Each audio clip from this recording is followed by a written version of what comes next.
Welcome to Weekly Digest, where we highlight the works of ministers of government as they push the administration's development agenda. As oil production continues to increase, Guyana has acquired an advanced software system to monitor offshore activities. The software is supported by the company in the US.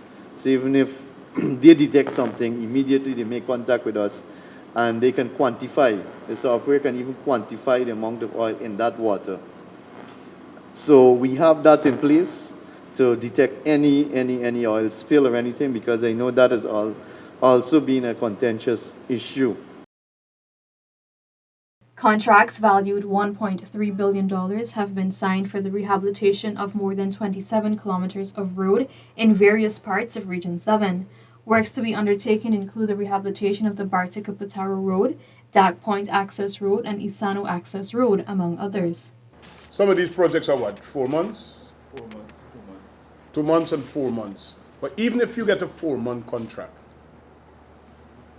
which will take you into next year, I want you to finish your contract before the end of this year, because it's doable.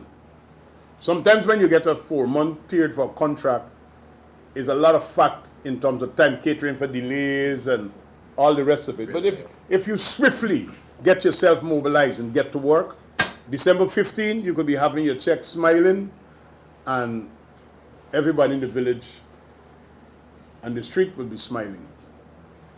So I want us to approach this very, very conscientiously. I want this work to be done.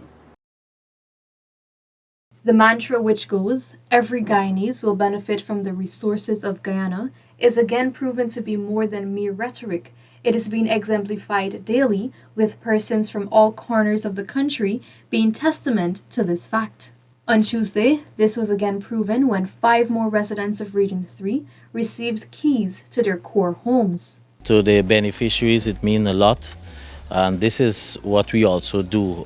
It's about bringing upliftment to our citizens, bringing upliftment to families, and to provide a better environment so that we can all be happy about. And so the core homes that are handed over here today is a continuation from the Adequate Housing and Urban Accessibility Program. Through the Adequate Housing and Urban Accessibility Project, the Ministry of Housing and Water has since committed to rehabilitating a recreational park at Onderneming on the west bank of Demerara. In all, as part of the project, we'll be doing over the play field, provide a circumference for persons who want to exercise, as well as build a bleacher with on the top where you can have session, the flat portion that you can have engagement with clubs, etc. And of course the washroom facility. So that is something we're committed to. We have to identify the ground, which we'll be doing within the next 24 hours to submit for no objection for the infrastructure work to go out to tender.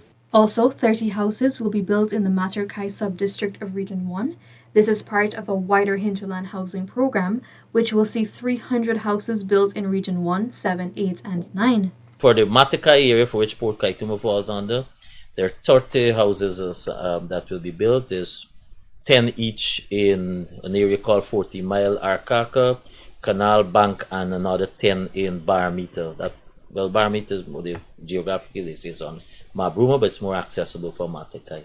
So we're doing a hinterland housing program in Matakai.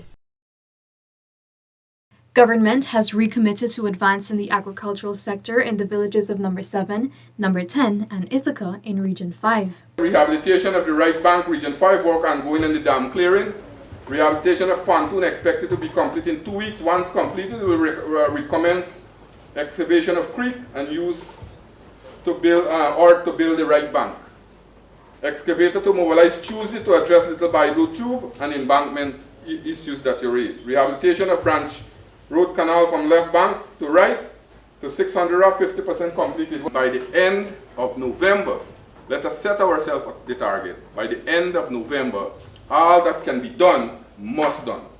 With illegal, unreported, and unregulated fishing still plaguing the world, Guyana has taken a step forward to craft a framework to stamp out these activities that threaten the sustenance of fish stocks. Guyana's National Plan of Action ensures that there is a strategic framework involving government, industry, and international cooperation to combat IUU fishing and other forms of transnational organized crime linked to fisheries.